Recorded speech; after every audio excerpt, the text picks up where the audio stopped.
بسم اللہ الرحمن الرحیم۔ آج دلیل العارفین کی 7ویں نشست ہے، یعنی 7ویں مجلس ہے، 7ویں صحبت ہے جو سرکار خواجہ قطب صاحب رضی اللہ تعالیٰ عنہ نے سرکار حضور ناز سے حاصل فرمائی۔ ویسے تو آپ اپنی زندگی میں 10 سال اپنے پیر مرشد کے ساتھ رہے ہیں، جس میں ایک دن کا بھی گیپ نہیں، لیکن کچھ خاص لمحات کو جو آپ نے بہتر جانے، ہر لمحہ بہتر ہے اور ہر لمحہ سرکار کے ساتھ ہونا خاص ہے، لیکن کچھ ہی لمحوں کو آپ نے جمع فرمایا ہے۔ 12 مجلسوں میں آپ نے جمع کیا ہے، 12 صحبتوں کا ذکر، اس کے علاوہ بھی آپ نے زندگی میں کئی چیزیں سرکار سے حاصل کی ہیں اور جانی ہیں، لیکن یہاں صرف آپ نے 12 مجلسوں کو جمع کر کے ہم سب کے سامنے پیش کیا، جس میں ہم آدھی کر چکے ہیں اور آج 7ویں انشاءاللہ کل 8ویں ہوگی اور آخری یہی ہوگی، باقی اللہ بہتر کرے۔ بسم اللہ الرحمن الرحیم۔ آپ فرماتے ہیں خود کے روز ملاقات کا شرف حاصل ہوا، اسی کی عنایت حاصل ہوئی۔ چند حاجی حج پہ سے آئے ہوئے تھے اور بات سورہ فاتحہ کے بارے میں ہو رہی تھی۔ زبان مبارک سے فرمایا کہ مشائخ طبقات کے اشعار میں نے دیکھا ہے کہ سورہ فاتحہ کو حاجت براری کے لیے برکثرت پڑھنا چاہیے، یعنی قرینات فرمانے کہ آپ نے لکھا ہوا دیکھا ہے کہ سورہ فاتحہ میں ایسی کیفیت ہے کہ کوئی بھی آپ کی حاجت ہو، اگر آپ سورہ فاتحہ کا ورد کریں گے تو حاجت آپ کی پوری۔ حدیث میں ہے کہ جسے کوئی مشکل پیش آ جائے وہ حسب ذیل طریقے سے سورہ فاتحہ پڑھے، یعنی آپ نے فرمایا کہ حدیث شریف میں ہے کہ جس کسی کو کوئی بھی مشکل یا حاجت پیش آئے تو اس طریقے سے، جو آگے نے فرمایا، اس طریقے سے سورہ فاتحہ پڑھے تاکہ اس کی وہ مشکل آسان ہو۔ بسم اللہ الرحمن الرحیم۔ الحمدللہ، یعنی رحیم کے نام سے میم کو ملائے، رحیم کے میم سے نام کو ملائے اور پڑھے، اور آمین کے وقت 3 مرتبہ آمین کہے، اللہ تعالیٰ اس کی مشکل کو حل کر دے۔ اس کے بارے میں جس کو مزید سمجھنا ہو انشاءاللہ بعد میں ملاقات کرے، اس کو میں سمجھاؤں اس کو کس طرح کروں۔ بعد ازاں فرمائے کہ ایک مرتبہ رسول اللہ صلی اللہ علیہ وسلم بیٹھے تھے اور یہاں یعنی اصحاب رسول صلی اللہ علیہ وسلم کے ارد گرد آپ کو گھیرے ہوئے بیٹھے تھے۔ فرمایا مجھے اللہ تعالیٰ نے بہت سی کرامات عنایت فرمائی ہیں کہ معطر جبرائیل علیہ السلام نے آ کر کہا کہ اللہ تعالیٰ کا حکم ہے کہ میں نے تیرے پاس جو کتاب بھیجی اس میں ایک ایسی صورت ہے کہ اگر وہ توریت میں ہوتی تو موسیٰ علیہ السلام کی امت سے کوئی شخص یہودی نہ ہوتا، اگر انجیل میں ہوتی تو کوئی عیسائی بت پرست نہ ہوتا، اگر زبور میں ہوتی تو کوئی شخص داؤد علیہ السلام کی امت سے مغنی نہ بنتا۔ اس واسطے یہ بھیجی گئی ہے تاکہ اس کی برکت سے بعد تیرے امت اللہ تعالیٰ سے مدد حاصل کرے اور قیامت کے دن دوزخ کے عذاب سے نجات پائے۔ آن حضرت رحمت للعالمین صلی اللہ علیہ وسلم نے پوچھا وہ کون سی صورت ہے؟ فرمایا کہ وہ صورت ہے سورہ فاتحہ ہے۔ تو جبرائیل علیہ السلام نے کہا مجھے اس خدا کی قسم جس نے آپ کو پیغمبر پیغمبر بنا کر بھیجا، اگر روئے زمین کے اوپر دریا سیاہی اور دریا جو ہے اینک بن جائے، سیاہی اینک کو کہتے ہیں اینک، اور تمام درخت یعنی پیڑ پین بن جائیں، اور 7 آسمان اور 7 زمین پیپر بن جائیں، اور ابتدائی علم سے لے کر سب فرشتے اور آدمی اس کی فضائل لکھتے رہیں تو اس کی ایک فضیلت بھی بیان نہ ہو۔ سورہ فاتحہ کی یہ فضیلت۔ بعد ازاں خواجہ صاحب نے فرمایا اپنی زبان مبارک سے کہ سورہ فاتحہ تمام دردوں اور بیماری کے لیے شفا ہے۔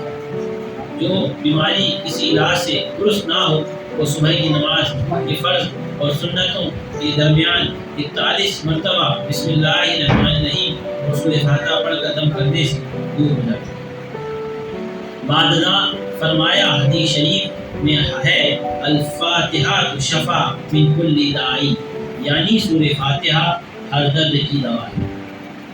بعد ازاں فرمایا کہ ایک مرتبہ ہارون رشید کو سخت بیماری لاحق تھی، 2 سال سے زیادہ تک رہی۔ جب علاج سے عاجز رہا تو وزیر کو خواجہ فضیل ابن عیاض رضی اللہ تعالیٰ عنہ کی خدمت میں بھیجا۔ میرا خیال ہے فضیل ابن عیاض کے بارے میں تمہیں بیان کر چکا ہوں۔ فضیل ابن عیاض کے بارے میں تو بیان کیا ہے میں نے. تو حضرت فضیل ابن عیاض وہ بزرگ ہیں سلسلہ چشتیہ کے بانی میں سے، مشائخ طبقات میں اول بزرگوں میں شامل ہوتے ہیں، جن کا ذکر میں نے پہلے فضیل ابن عیاض رضی اللہ تعالیٰ عنہ کے نام سے کیا. بڑا ایک واقعہ ان کا یاد آیا، مجھے سناتا چلا. یہ ہارون رشید وہ ہے جس کی بیوی کا نام زبیدہ ہے، اور زبیدہ وہ عورت ہے جس نے حاجیوں کے لیے مکے سے نہر بنوائی. مکے سے نہر بنی، حاجیوں کو پانی لے جانے میں بڑی تکلیف ہوتی تھی، پانی کی بڑی تکلیف ہوتی تھی عرفات میں ہوتی تھی.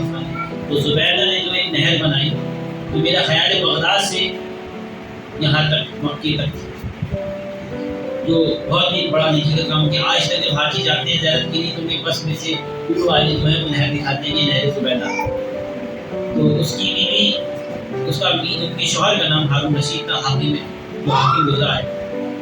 تو اس کا ایک دن ہوا کہ تمام بزرگوں سے ملاقات کرنے میں اپنے وزیر سے کہا کہ میں آج چاہتا ہوں کہ اللہ کے وزیر سے ملاقات کرنی چاہتا ہوں. تو نے ٹھیک ہے حضرت. تو اپنا اس کا جو وزیر تھا، وہ جو بھی بزرگ اس وقت مکے میں موجود تھے ان کے پاس لے جانا شروع کیا. پہلے ایک بزرگ سے ملاقات ہوئی، جب اس نے بزرگ کو پتہ چلا کہ ہارون رشید حاکم مکہ آ رہے ہیں، تو ان کی عزت تواضع میں مصروف ہو گئے. اس سے ملاقات ہوئی تو ہارون رشید نے ملاقات کرنے کے بعد فرمایا کہ ان سے مل کے مجھے وہ مزہ نہیں آتا. وہاں سے چلا گیا. اچھا چلیے دوسرے بزرگ ہیں ان کے پاس لے چلتا ہوں. دوسرے کے پاس چلا گیا، وہاں بھی اسے مزہ نہیں آیا. اس طریقے سے کئی بزرگوں سے اس نے ملاقات کی، لیکن اسے دل کا سکون، اطمینان، چین حاصل نہ ہوا. آخر اس کے وزیر نے کہا کہ ایک بزرگ اور ہے، اب یہی ہے کہ اب میں تمہیں انہیں کے پاس دیا. ان کا نام تھا حضرت فضیل ابن عیاض، جو سلسلہ چشت کے بانی میں سے ایک ہے. وہاں میں طریقت کے پہلے اول طبقے میں سے بدناس کے پیروں کے پیر ہیں. وہ واسطوں میں طریقت مندہ ابن کریم سے ان کی نسبت ملتی ہے. تو جب ان کی دروازے میں پہنچا، ان کا دروازہ اندر سے بند. فضیل ابن عیاض رضی اللہ تعالیٰ عنہ کا حجرہ اندر سے بند تھا، باہر سے بجایا گیا. فضیل ابن عیاض رضی اللہ تعالیٰ عنہ نے پوچھا کہ کون ہے؟ وزیر نے کہا کہ ہارون رشید آئے ہیں. بندہ نے جواب دیا کہ خلیفہ کا فقیر کی چوکھٹ پہ کیا تھا؟ خلیفہ کا فقیر کی چوکھٹ پہ کیا تھا؟ بولے یہاں کوئی کام نہیں، جاؤ یہاں سے. ہارون رشید نے کہا کہ مجھے آپ سے ملنا ہے. مجھے کچھ سمجھنا نہیں. آج کے فقیر، آج کے صوفی، آج کے جو ظاہری اولیاء ہیں، ظاہری پرستی، ان کی طرف اگر کوئی بڑا عہدیدار ہی آ جائے تو کھڑے ہو جاؤ، اس کی عزت و توازی کرتے ہیں. اخلاقی معیار ایک الگ چیز ہے اور ایک فقیری کا ایک الگ معاملہ ہے. بہرحال تو اس نے ذکر کی ادا کے وہ ہے دروازہ کھول کے اندر چلا گیا. جیسے ہی اندر پہنچا، چراغ آپ نے بجھا دیا، اندھیرا ہو گیا. اندھیرے میں یہ حال تھا کہ کوئی کسی کو دیکھ نہیں پا رہا. اب جب پہنچا تو اندھیرے میں اس کا ہاتھ جو ہے، خلیفہ کا ہاتھ حضرت فضیل بن عیاض رضی اللہ عنہ کے ہاتھ سے لگ گیا. حضرت فضیل بن عیاض رضی اللہ تعالیٰ عنہ نے فرمایا آگ اتنا نرم ہاتھ ہے لیکن جہنم میں جلے گا. اتنا نرم ہاتھ ہے لیکن جہنم کی آگ میں جلے گا. تو یہ سن کے ہارون رشید چمک گئے. بولا حضور میری اس سے نجات کا کوئی ذریعہ ہے تو آپ اس کی تعلیم دیں. یہ دنیا سے جڑے اختیار کر، جو تمہارے پاس اسے سنبھال رائے خدا میں خرچ کر دو. اللہ کی راہ میں اللہ تعالیٰ تمہاری مغفرت و بخشش فرمائے. کچھ تعلیمات کچھ تعلیم اس کے علاوہ اور بھی کی. میں مجلس لمبی ہے اس لیے ان شارٹس آپ کو بتا رہا ہوں. بالآخر جب ساری گفتگو تمام ہوئی تو ہارون رشید نے کہا کہ میں آپ کو کچھ نظرانہ دینا چاہتا ہوں. فضیل ابن عیاض رضی اللہ تعالیٰ عنہ نے فرمایا افسوس ہے جس چیز سے میں تجھے دور کرنا چاہتا ہوں تو وہی چیز مجھے دینا چاہتا ہے. مطلب کہ میری تعلیم کا تجھ پہ کوئی اثر نہ ہو. یہ اٹھا اور ہاتھ چلا گیا. تو وہ فضیل بن عیاض ان کی بہت معاملات ہیں اور ان کی صفت کا بیان، مطلب ان کی مقام کا یہ مرتبہ ہے. جیسے پہلے میں نے کہا تھا خضر علیہ السلام انبیاء میں سے، ان سے پوچھا کہ حضور آپ کچھ کھاتے نہیں، آپ کی خوراک کیا ہے؟ آپ نے فرمایا کہ جب مجھے بھوک لگتی ہے تو میں فضیل ابن عیاض سے مل لیتا ہوں جا کے. اور اس کی ایک ملاقات سے مجھے پورے سال ملی ہے. تو ان کی تو غذا روحانی ہے نا، جسمانی تو ہے، یہ حضرات جسمانی غذا کی نہیں ہے، روحانی غذا کی. تو سوچیں انبیاء جس سے جا کے روحانی غذا لے رہا ہے، ان کا مقام کیا ہے. ان کی نہیں کہنا ٹھیک ہے الشیخ قومی بھی نبی امت، یہ وہ شیخ ہیں جو امت میں نبی ہیں، اپنے نبی کو ایسے ہیں تو امت میں نبی. حضور کے بعد کوئی نبی نہیں ہے، ولی ہے. اگر ہوتے تو ان جیسے ہوتے، اگر ہوتے. بہرحال اللہ نے وہ سلسلہ حضور پہ تمام کیا، اور حضور نے وہ سلسلہ اس طریقے سے ولایت کی درجہ بدرجہ اولیاء کے زیر سائے تک پہنچایا. اور آج بھی اولیاء کاملین اس دنیا میں موجود ہیں جو اللہ کی راہ پر چلانے کا کام، اللہ کی راہ پہ لوگوں کو لگانے کا کام کر رہے ہیں. اس کی دیوانگی اور اس کی عشق کو لوگوں تک پہنچا رہے ہیں. جو دیوانہ ہو جاتا ہے اس راہ پہ آ جاتا ہے. جسے تم دیوانگی کہتے ہو وہ الفت کی نبوت، الفت کہتے ہیں محبت. جسے تم دیوانگی کہتے ہو وہ الفت کی نبوت ہے. غنیمت جانو برسوں میں کوئی دیوانہ ہو جائے. اس کے آگے حضرت فضیل بن عیاض کی خدمت میں بھیجا کہ میں ذہن میں تنگ ہوں، میں ہارون رشید نے کہا میں بیمار ہوں، میں آپ کے پاس آ نہیں سکتا، کچھ علاج بتا دیں افقا ہو جائے. الغرض چونکہ شفاعت کا وقت پہنچ چکا تھا، شفا ہونے کا وقت آ گیا تھا. جو بھی اولیاء کرتے ہیں اللہ کی رضا کو دیکھ کر ہی کرتے ہیں، تو آپ کو احساس تھا کہ اس کے ٹھیک ہونے کا وقت آ گیا. چونکہ شفاعت کا وقت آگے پہنچ چکا تھا تو خواجہ فضیل بن عیاض فوراً اٹھ کر ہارون رشید کے پاس آئے اور اپنا دست مبارک اس کے جسم پر پھیرا. 41 مرتبہ سورہ فاتحہ پڑھ کر دم کیا. ابھی اچھی طرح نہ کیا تھا دم، اسے صحت حاصل ہو. ابھی پورا دم بھی نہیں کیا تھا، وہ صحت یاب ہو گیا. پھر اس موقع کے مناسب فرمایا کہ ایک مرتبہ امیر المومنین امام المسلمین اسد اللہ غالب مطلوب کل غالب منقطع مالا فہذا علی المالا حضرت علی ابن ابی طالب رضی اللہ تعالیٰ عنہ نے ایک بیمار کے اوپر سورہ فاتحہ دم کر دیا. اسی وقت اسے صحت ہو گئی. ایک اور آدمی اس کی بیماری کرسی کے لیے آیا اور پوچھا کہ کیا حالت، مطلب جس پہ آپ نے دم کیا تھا وہ شخص میں پختہ یقین نہیں تھا، مطلب حضرت علی کرم اللہ وجہ کریم سے سچی یقینت نہیں تھا. اس کا ذکر کیا لیکن وہ ٹھیک ضرور ہو گیا. آپ کے دم کرنے کی حضرت علی کا دم ہے، ہر دم میں انہی کا دم ہے، اسلام میں بھی انہی کا دم ہے. اس بیماری سے پوچھا کہ حالت، اس شخص نے جو اس کی طبیعت پوچھنے آیا اس نے پوچھا کہ کیسی طبیعت. اس نے کہا کہ حضرت علی آئے تھے، اصول فاتحہ دم کر گئے جس سے مجھے صحت ہوئی. ابھی بات ختم نہ کر پایا تھا کہ پھر وہی بیماری واپس آ گئی جس سے وہ مر گیا. قرینات اس کے بارے میں فرماتے ہیں اس کا سبب، اس کے مرنے کا سبب یہ تھا کہ اسے حضرت علی سے بد اعتمادی تھی، مطلب اس کے اعتقاد عقیدہ سچا نہیں تھا.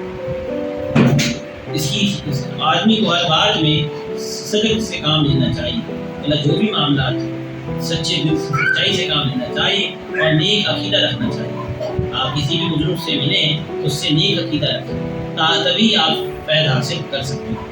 اور نیک عقیدہ رکھنا چاہیے. اگر بغیر فاتحہ بھی ہاتھ پھیریں تو بھی شفا ہو جاتی ہے. کچھ لوگ ایسے بھی سورہ فاتحہ پڑھے بغیر بھی ہاتھ پھیریں تو شفا ہو جاتی ہے. اللہ نے ان کو قدرت عطا کی. سورہ فاتحہ تمام دردوں کی دوا ہے. اب اس میں یہ کہا کہ نیک عقیدہ رکھنا چاہیے. اور یہ بھی صحیح ہے کہ دنیا میں بعض لوگ ایسے ہیں کہ جو سچے نہیں ہیں لیکن سچے ہونے کا دعویٰ رکھتے ہیں اور ان سے بھی لوگ ملتے ہیں اور اپنی عقیدت سے ملتے ہیں کہ بھروسہ صحیح فہم ملتے ہیں یا شوق میں ملتے ہیں. تو اس پہ ایک بات یاد آئی، عقیدہ درست ہونا چاہیے اور دوسرا اپنا یقین پورا ہونا چاہیے. حضرت مصری رضی اللہ عنہ یہ 200 صدی ہجری کے آس پاس کے بزرگ ہیں. انہوں نے فرمایا ہے کہ تم مکاری کرنے والے کی مکر، اگر تم کسی میں یقین رکھتے ہو اور تمہیں لگتا ہے وہ مکاری کر رہا ہے تو بھی تم اسے سچا جانو. کیوں؟ کیونکہ اس کی مکاری کا جو نقصان ہے وہ اسی پر ہے، تم پر نہیں. تم تو اسے سچا جان کر اللہ تعالیٰ سے عقیدت کے ساتھ مانگو، اس کے وسیلے سے اللہ تعالیٰ تمہیں تو دے گا. وبال جو ہے اس کی مکاری ہے اس کے اوپر جاتا ہے. بارزاں زبان مبارک سے فرمایا کہ تفسیر میں لکھا ہے کہ اللہ تعالیٰ نے اور یہ اور صورتوں کا ایک ایک نام رکھا ہے. ہر صورت کا ایک ایک نام اللہ تعالیٰ نے رکھا ہے، لیکن سورہ فاتحہ کے 7 نام رکھے ہیں. فتحۃ الکتاب، سمیع مسانی، ام الکتاب، ام القرآن، سورۃ المغفرت، سورۃ رحمت اور دیگر. اس صورت میں 7 حروف بالکل نہیں. یہ جو صورت ہے اس میں 7 حروفوں کا استعمال نہیں ہے. 7 الفابیٹس سورہ فاتحہ میں استعمال نہیں کیے گئے. پہلا ہے اول سین، کیونکہ یہ اب سے کا استعمال الحمدوں میں نہیں ہے. سورہ فاتحہ میں سے الفاظ کا استعمال، الفابیٹ کا لفظ کا استعمال نہیں، حروف کا استعمال نہیں ہے، کیونکہ یہ صبور کا پہلا حرف ہے. یعنی وہ حرف استعمال نہیں ہے جن سے کوئی نقصان کا اظہار کیا گیا ہو کہیں نہ کہیں. صبور کا پہلا حرف سے ہے، جس کو کہا جاتا ہے سزا. اس لیے سزا کا سے اس سے شروع ہوتا ہے، اس لیے سین کا استعمال نہیں. اور فاتحہ پڑھنے والے کو صبور سے کچھ واسطہ نہیں ہے. سورہ فاتحہ میں تو مدد مانگی جاتی ہے، تو اس میں کوئی نقصان کا کوئی معاملہ نہیں ہے، تو اس سے اس الفاظ کا استعمال نہیں کیا گیا کہ سورہ فاتحہ پڑھنے والے کو نقصان سے بچانا ہے. یہ تو شفا ہے، اجر ہے. دویم جیم کا پہلا حرف جیم ہے، اور جیم جہنم کا پہلا حرف ہے.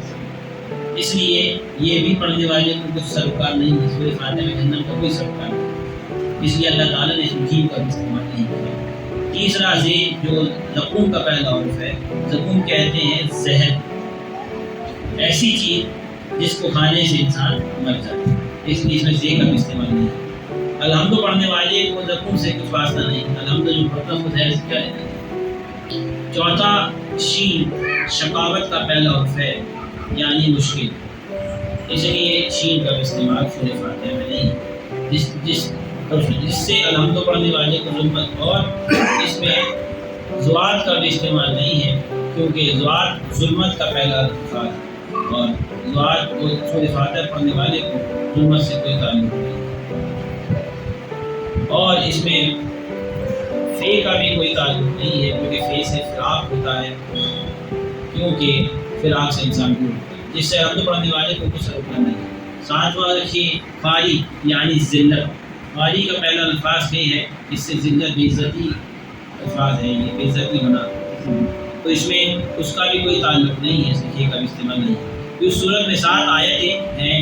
امام نصر بستی رحمۃ اللہ علیہ لکھتے ہیں کہ صورت میں 7 آیتیں ہیں، اور خدا نے انسان کے جسم میں 7 اندم پیدا کیے ہیں. جو شخص کو ان کو پڑھتا ہے وہ 7 دوزخوں سے پاک ہو جاتا ہے. پھر فرمایا کہ مشائخ طبقات اور اہل سلوک لکھتے ہیں کہ اس صورت میں 120 حرف ہیں اور 1,24,000 پیغمبر گزرے ہیں. اس صورت کی ہر حرف کے بدلے 1000 پیغمبر کا ثواب جو ملتا ہے. سبحان اللہ والحمدللہ. اللہ تعالیٰ نے ہمیں وہ صورت عطا فرمائی کہ اس کا ایک حرف پڑھنے سے ہمیں 1000 پیغمبروں کا ثواب ملتا ہے. پھر فرمایا کہ الحمد کے 5 حرف ہیں. اب تعالیٰ نے 5 وقت کی نماز فرمائی ہے. جو شخص اسے پڑھتا ہے تو جو نقص اس نے 5 نمازوں میں کیا ہے اللہ تعالیٰ قبول کر دیتا ہے. پھر فرمایا کہ اللہ میں 3 حرف ہیں. اگر 5 الحمدوں کے ملاؤ تو توکل تو کل 8 ہو جاتے ہیں. اس سے پڑھنے والے کے لیے اللہ تعالیٰ بہشت کے 8 دروازے کھول دیتا ہے، تاکہ جس دروازے سے اس کی مرضی ہو داخل ہو جائے. رب العالمین میں 10 حرف ہوتے ہیں، 10 اور 8 ملا کر 18 ہوتے ہیں. اللہ تعالیٰ نے 18,000 عالم پیدا کیے. جو شخص یہ 18 حرف پڑھتا ہے اسے 18,000 عالم کا ثواب ملتا ہے. سبحان اللہ.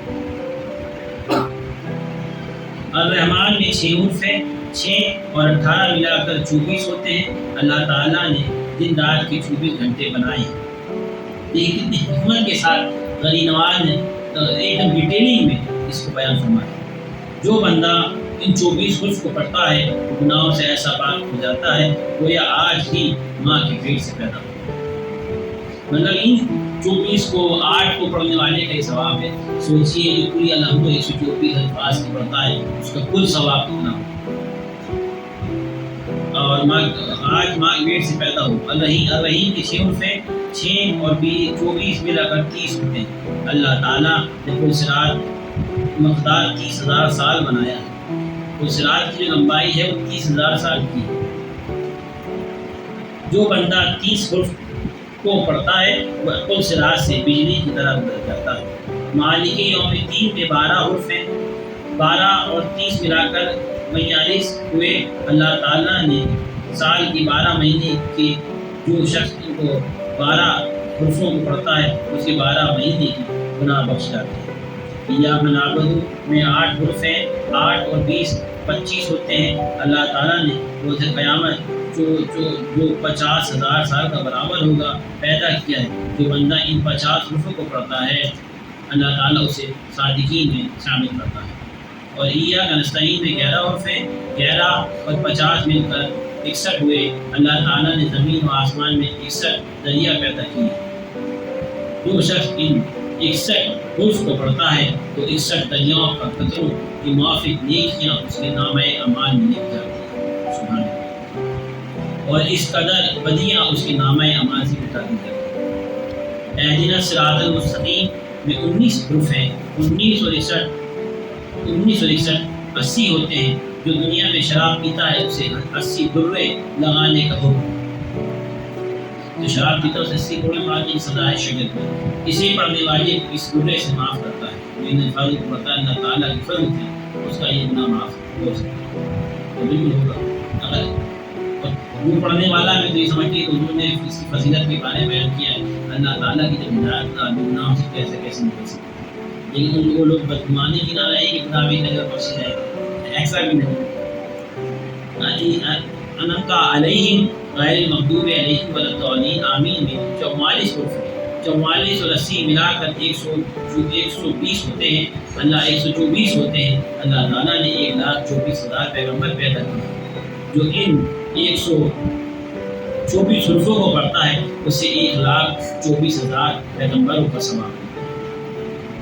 بعد ازاں اس موقع کی مناسب فرمایا، ایک مرتبہ شیخ الاسلام والمسلمین سید الواسلین ابو نور ابو منصور خواجہ سیدنا خواجہ عثمان ہرمنی چشتی قدس اللہ العزیز کی ہمراہ سفر کر رہا تھا۔ جب دریائے دجالہ کے کنارے پہنچا تو کشتی نہ پائی، ہمیں جلدی تھی۔ خواجہ صاحب نے فرمایا کہ آنکھیں بند کرو۔ جب بند کی تو اپنے دائیں خواجہ صاحب کو دریا کے کنارے کھڑا دیکھا۔ مطلب کہ جب وہ دریا کے کنارے پہنچی تو وہاں ناؤ نہ تھی، اب نیا نہ تھی، پار کیسے لگی؟ نیا تو پیر کو کہا کہ نیا پار تو خواجہ ہی لگائی، نیا نہیں تھی، پار کیسے لگی؟ بڑے سرکار نے ولی ماں سے فرمایا کہ آنکھیں بند کرو۔ جب آپ نے آنکھیں اپنی بند فرمائی تو جب کھولی تو دوسرے کنارے پہ آپ کھڑے تھے۔ میں نے عرض کیا کہ ہم کس طرح یہ دریا پار کر گئے؟ فرمایا میں نے 5 مرتبہ سورہ فاتحہ پڑھ کر پانی پر دم رکھا اور سورہ فاتحہ پڑھ کر پانی پر قدم رکھا اور پار ہو گیا۔ بس اگر کوئی شخص کسی مہین کے لیے سورہ فاتحہ پڑھے اور حاجت پوری نہ ہو تو میں دامن پکڑے۔ جب خواجہ صاحب نے روایت ختم کر چکی خلقت اور میں واپس چلا آیا، الحمدللہ ساتھی مجلس پوری ہو گئی۔ اس واقعے سے ایک واقعہ اور سنانا چاہوں گا کہ ہر آدمی، جیسے اس دن میں نے بتایا کہ حضرت علی کی زبان سورہ اخلاص کا معاملہ ہے، زبان سے اس کا اثر ہوتا ہے، اثر دعا سے اثر نہیں، اثر سے دعا، یہ معاملہ ہے۔ ہمارے دادا فرماتے تھے کہ دعا سے اثر نہیں، دعا سے اثر نہیں، اثر سے دعا ہے۔ آپ کی زبان میں وہ کیفیت ہونی چاہیے، خوبی ہونا چاہیے کہ جو آپ کہیں اللہ تعالیٰ کو سن کر۔ تو یہ واقعات آپ نے دیکھا کہ ایمان کی پھر اونچی ہم نے پڑھی اور بات بے شک، لیکن اگر ہم عام انسان کریں گے تو نہیں ہو سکتا۔ ہمارا وہ عقیدہ نہیں، یقین نہیں، وہ زبانیں نہیں، اللہ تعالیٰ کو توکل نہیں۔ ایسے ہی واقعہ مجھے یاد آیا مثال کے طور پر کہ کچھ لوگ یہ کہتے ہیں کہ ہم بھی عبادت کریں گے تو فلاں ہو جائیں گے۔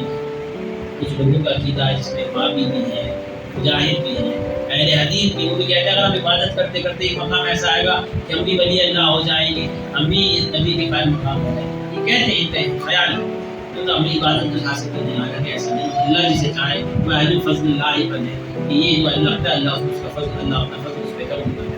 حضرت جنید بغدادی اپنے مرید کے ساتھ کہیں جا رہے تھے، یہی دریا دجلہ، کیونکہ یہ اس زمانے کا مشہور علاقہ ہے جہاں پہ تصوف کے تمام بزرگ وہاں سے گزرتے تھے، بغداد کا علاقہ ہے۔ اس ندی کے کنارے جب پہنچے تو ناؤ نہ تھی، تو آپ کے پیر مرشد حضرت جنید بغدادی نے فرمایا اپنے مرید سے کہ دیکھو اب ہمیں دریا پار بنا ناؤ کی حاجت کری.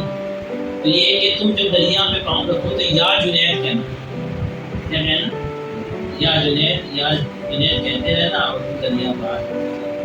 بہرحال پیر کا حکم مانا, مرید نے یا جنید کہا, مطلب پیر مرشد کا نام لیا یا جنید, اور پانی پہ قدم رکھ دیا, پانی پہ کھڑا, اور یا جنید پڑھتا جا رہا تھا, دریا پار ہوتی جا رہی. درمیانی دریا مطلب آدھی دریا جب پار ہو گئی تو اس نے سنا کہ حضرت جنید بغدادی رضی اللہ تعالیٰ عنہ تو یا اللہ کہہ رہے ہیں, اور میں جو ہوں یا جنید کہہ رہا ہوں, شاید کہ میں غلط کہہ رہا ہوں. ہوتا ہے انسان کے اندر ہے طرح طرح کے وسوسے, شک, گمان, وہم, ہر چیز ہے. تو اس نے بھی پلٹ کے یا جنید کی جگہ یا اللہ کہہ دیا. بے شک اللہ تو مددگار ہے, اس سے کوئی انکار نہیں. جیسے ہی اسے یا اللہ کہا وہ دب کر کے پانی پیا. حضرت جنید نے اس کا ہاتھ پکڑ کے اسے اوپر کیا, اس کو عقل آئی کہ ہاں میں نے غلط کیا, مجھے یا جنید. اب یا جنید اس کو پھر کہا, پھر پانی کو ٹھہر گیا. ایسے کہتے دریا پار. جیسے ہی دریا پار ہوئی وہ مرید اپنے پیر کے قدموں میں گر گئی. تو فرمانے لگا کہ یا شیخ اس میں کیا حکمت ہے کہ آپ کہتے ہیں یا اللہ تو ٹھہر جاتے ہیں, اور میں کہتا ہوں یا اللہ تو ڈوب جاتا ہوں, اور یا جنید کہتا ہوں ٹھہر جاتا ہوں. تو حضرت جنید رضی اللہ تعالیٰ نے جواب دیا کہ ہم نے پوری زندگی اللہ کو جاننے میں لگا دی, تو آج ہمیں اللہ جانتا ہے, اور تو ابھی تک تیرے پیر کو بھی نہیں جانا, تو اللہ کو کیا جانے. یہ حضرت جنید بغدادی رضی اللہ تعالیٰ عنہ کا الفاظ, جس کو ہم جانتے ہیں وہی ہماری مرید. اب آگے حضرت جنید بغدادی کیونکہ سوال بنتا ہے کہ حضرت جنید بغدادی کی مدد تو اللہ کر رہا ہے, لیکن بندہ کر رہا ہے, تو بندے یہ بات مانا جان رہی ہے, ظاہر ہے, لیکن جنید پہ انعام پر بھی میں اس کی مدد کروں. اب آپ نے فرمایا کہ بھائی تو تیرے پیر جنید کو نہیں جانا, مطلب جانا تو تھا لیکن ابھی بھی پورا نہیں جانا تھا, اس لیے تو دریا میں جا کے چینج کر دی اللہ کے. اگر جانتا تو پتہ ہی نہیں کیا یا جنید پہ نہیں جانا. اس نے فرمایا کہ تیرے پیر کوئی نہیں جانا, کہ اللہ کو کیا جانے گا. جو معرفت خود حاصل نہیں کر سکتا وہ معرفت خدا کیا حاصل کرے گا. من عارف ربہ فقد عارف ربہ کا جو مطلب ہے, من عارف بنفسہ فقد عارف ربہ کا جو مطلب یہی تو ہے. جس نے اپنے رب کو, جس نے اپنے آپ کو, نفس کو نہیں جانا, اس نے اپنے رب کو کیا جانا. اپنے رب کو, جو اپنے نفس کو نہیں جانتا اپنے رب کو نہیں جانتا. تو تم نے جو اپنے شیخ کو نہیں جانا, جو سیڑھی ہے رب العالمین تک پہنچنے کی, تو پھر تو اللہ کو کیسے پالے گا. اللہ تعالیٰ فرما رہا ہے رفیق کو سنو کریں کہ پہلے راہ کا رفیق اختیار تلاش کرو, پھر میری راہ پہ چلو. حضور کی حدیث, یا الذین آمنوا باللہ وابتغوا الیہ وسیلہ, کہ اے ایمان والو اللہ سے ڈرو اور وسیلہ تلاش کرو اللہ تک پہنچنے کو. تو حضرت جنید بغدادی نے بھی فرمایا, اس کے بعد یہ قرآن کی آیت اور فرمایا کہ اللہ تعالیٰ قرآن میں فرماتا ہے کہ میں میرے محبوب بندوں کی مدد کرتا ہوں, اور جو ان سے محبت کرتے ہیں ان کی بھی مدد کرتا ہوں. اس لیے اللہ میری مدد کر رہا تھا, میں اس کا محبوب تھا. میری مدد اس لیے کر رہا تھا کہ تم اس سے محبت کرو. تو یہ اولیاء کاملین کا وسیلہ اس طریقے سے تھا. اور ایک وقت آتا ہے کہ بندہ بھی اس مقام پر پہنچ جاتا ہے اس پیران نظام کے وسیلے سے, تو اس درمیان میں پھر بندہ اور خدا ہی ہوتا ہے. یہ حضرت وارث پاک رحمۃ اللہ نے فرمایا کہ آپ کو پاتا ہوں میں تو آپ کو پاتا ہوں.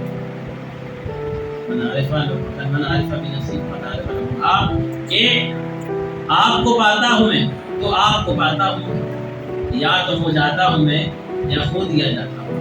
وہ ایک مقام جو پیدا ہو جاتا ہے بندے کے درمیان میں, پھر نہ اس کا شیخ ہوتا ہے, پھر نہ اس کا کوئی ہوتا ہے, پھر درمیان جیسے رسول خدا اور رب العالمین. یہ مقام بہت دور کے ہیں, اتنی جلدی حاصل نہیں ہوتے, اللہ کے فضل سے حاصل ہوتے. آپ فنا فی شیخ ہو گئے تو پھر فنا فی رسول. اب فنا فی شیخ سے لے کے فنا فی رسول کے بیچ میں بہت اچھے شیخ باقی ہیں, ان کی محبت میں بھی آپ کو درمیان میں اسی طرح کرنا پڑے گا. فنا فی رسول جب ہوگے تو فنا فی اللہ کا مقام سے, تو اس مقام پہ جب پہنچو گے تو پھر آپ کے خدا کے بیچ میں صرف آپ دونوں ہی ہیں. اور مقام اولیاء و کاملین کا ہے, وہ مقام رکھنے والا والا رکھنے والے تو وہی ہے جو ناز کے نام سے جنہیں ہم جانتے ہیں، والا مطلب کے نام سے جانتے ہیں، محبوب الہی کے نام سے جانتے ہیں، صابر پاک کے نام سے جانتے ہیں. یہ ہے اولیاء کاملین بے مقام رکھتے ہیں. لیکن ہم لوگ اللہ کے محبوب بندوں سے محبت کرتے ہیں، یقیناً ان کے صدقے میں ہمیں اللہ تعالیٰ مدد کرتا ہے. کرے ہم کیا ہیں، ہماری کوئی عبادت اس لائق نہیں، ہماری کوئی ریاضت اس لائق نہیں، ہمارا کوئی مجاہدہ اس لائق نہیں، تو کس منہ سے اللہ کے سامنے مجھے سنائے نا 4000 سال کا ایک بنی اسرائیل کا سرکار غریب نواز وغیرہ کے یہ معاملات تھے کہ 12 سال، کسی کے 18 سال، کسی کے 20 سال دامن زمین پر نہ لگے. دامن زمین پہ نہ لگنے کا مطلب کہ کبھی یاد الہی سے غافل نہ ہو کر زمین پہ لیٹے ہی نہیں کہ ہر وقت خدا کی یاد ہے. آرام ہی نہیں کرا اتنی عبادت. روزے لگے تو 3 روز کے روزے، 13 14 15 کا ایک ساتھ ہی روزہ رکھا، ایک سائڈ سے 3 دن کا روزہ سی کے روزے کہتے ہیں. تو ان لوگوں نے جس طرح اللہ تعالیٰ نے مرتبہ عطا فرمایا اس طرح انہوں نے اس مرتبے کا خیال بھی رکھا، اس طریقے سے نہائی کرنا. الحمدللہ سورہ فاتحہ کی رینان جس طریقے کی تفسیر بیان کی ہے، یہ ذریعہ نجات ہی ہے. اس کے علاوہ جو واقعہ بھی بتایا الحمدللہ دریا سے بتانے کا بیان بھی نہیں کیا، انہوں نے یہ فرمایا. تو انسان جب تک اپنے آپ کو نہیں پہچانے گا وہ اپنے رب کو نہیں پہچان سکتا. اور رب کو پہچاننے کے لیے پہلے اسے یہ تو معلوم کرنا پڑے گا نا وہ کس سیڑھی پہ کھڑا ہے، بعد میں کتنی سیڑھی چڑھا ہے وہ نہیں معلوم کرنا، وہ تو چھوڑ دو اللہ کو. لیکن یہ تو معلوم کرو کہ آپ میں کمیاں کتنی ہیں. خوبیاں تلاش نہیں کرنا ہے، ہمیں کمیاں تلاش کرنا ہے. خوبی تو اللہ دینے والا ہے. خوبیاں تلاش کرو گے تو کمیاں ڈھونڈ ہی نہیں پاؤ گے. کمیاں تلاش کرو، جب کمیاں حاصل ہوں گی تو اس کمیوں کو دور کرنے کی کوشش کرو. اور جب وہ کمیاں خود بخود اور آپ کی محنت سے اللہ کی فضل سے آپ کی دین کی ہدایت سے ختم ہو جائیں گی تو آپ خوبی والے کہلاؤ. اللہ تعالیٰ آپ سب کو اور مجھے ایسے عمل کرنے کی توفیق عطا فرمائے اور اپنا